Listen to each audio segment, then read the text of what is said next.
Welcome back to Jesus Christ Daily. Let's read Genesis chapter 3, verse 7.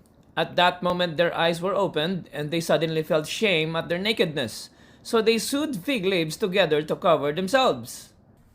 If they were naked in the first place, why do they suddenly felt ashamed by their nakedness?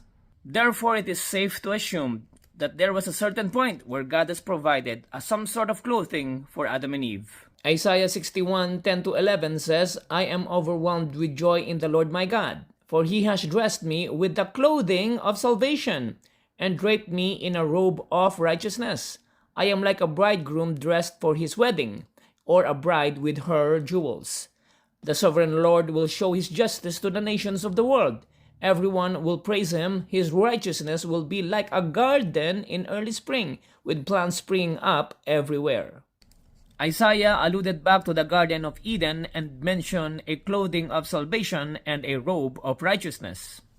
Adam and Eve traded their robe of righteousness. Satan removed it and took it away.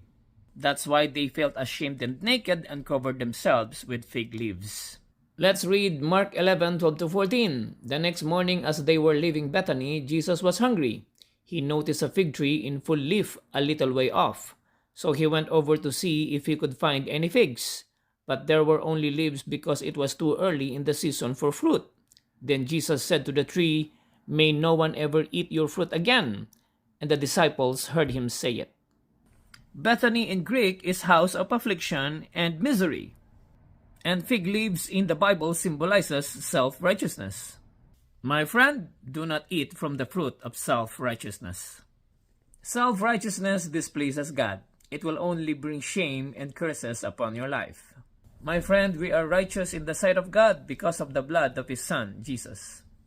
He was afflicted and took upon Himself the punishment that made us righteous.